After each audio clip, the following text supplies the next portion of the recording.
Hey, what's up, fellas? It's Monday. It's overcast here, cloudy. It rained. It was pretty wild. It's actually humid. If you ever get a chance, you should come to the Southwest. The heat here is more like desert heat than it is uh, heat near a body of water. It's not humid. So that being said, I'm gonna tell you another war story. Uh, anyways, it's the '80s. Uh, Pretty much Central and South America are on fire. And yes, to Chewbacca, yes, I know about the School of the Americas.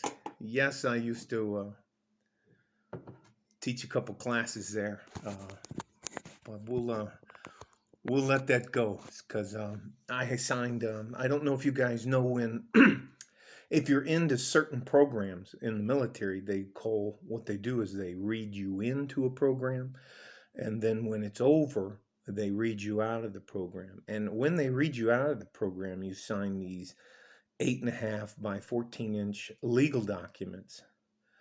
You, it's funny. You sit down there with a JAG officer. We call them JAG offs, and a intelligence officer, and they push these papers across the table to you. And initial, they'll be pointing at the paper, and they'll be going, initial here, here, here, and here.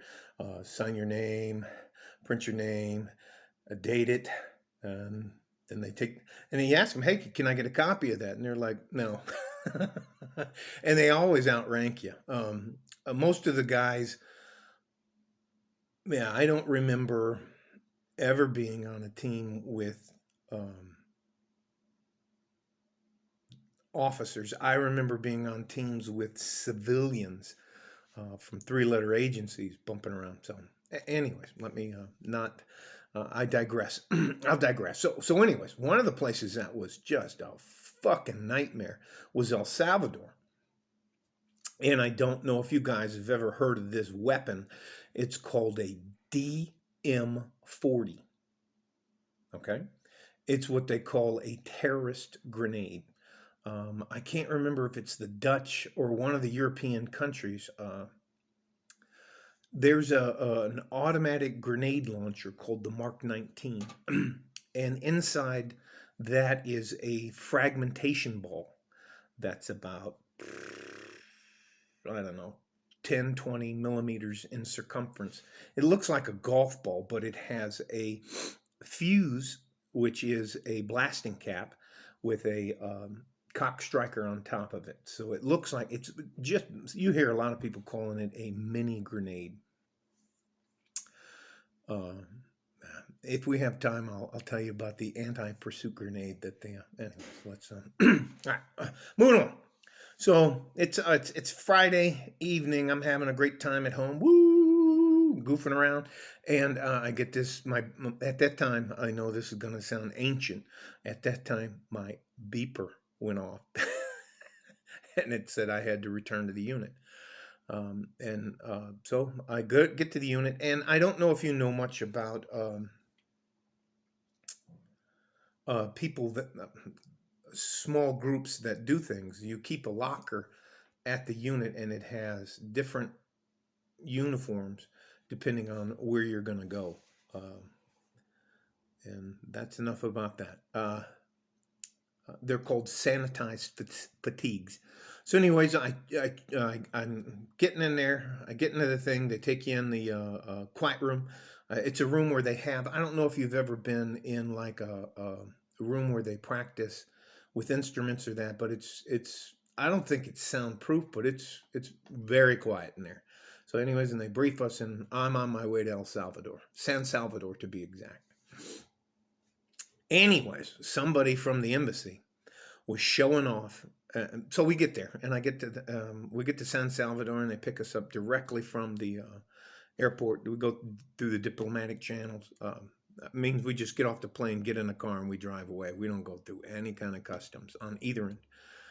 Yeah, well, when we came back, yeah, the Panamanian guy comes over and he goes, "Hey, what's going on?" And they were like, "Go away," and he was like, "Okay." And anyways, all right. So what had happened is There was a guy, I think he was either a major or a lieutenant colonel from the embassy. And if you don't know, um, I don't know if all, but every embassy I was in Central and South America had a military division, military attaches, or a military part of the thing.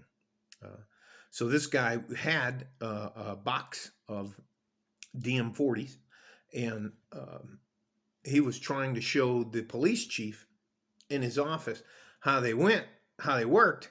So he pulls the pin on it, and somehow or another it slips out of his hand. So it falls straight down, hits his belly because he was overweight, bumps off his groin, and goes between the desk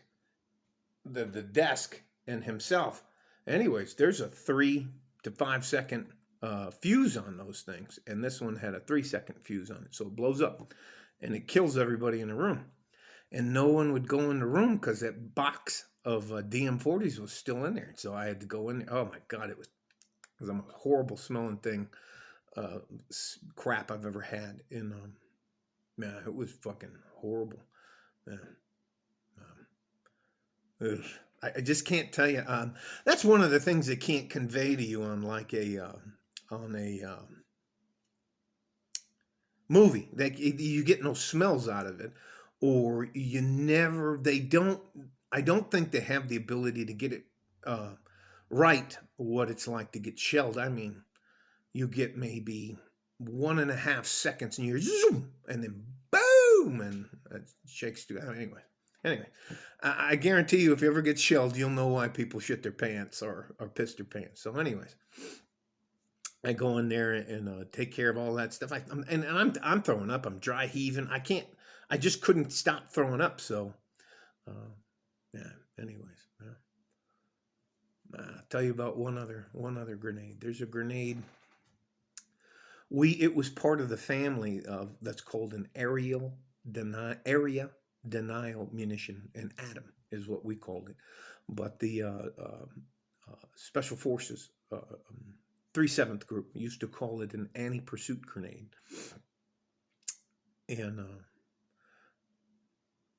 maybe I shouldn't talk about. I'm gonna have to check. I'll make a few calls before I talk about Atom or RAM or ERAM or any of the other, or the skeets. Yeah, I'll make a couple phone calls to make sure I'm not. I don't want to get in trouble for saying some of the things. Yeah, but I can talk about El Salvador and the Civil War. It was, man, that was fucking wild. So, anyways, that's my story about the DM-40 incident. You guys stay safe and healthy. Take care of each other if you can. If you can't, take care of yourself. Like a fart in a G-string from West Texas, El Paso. I'm out of here. Bye-bye.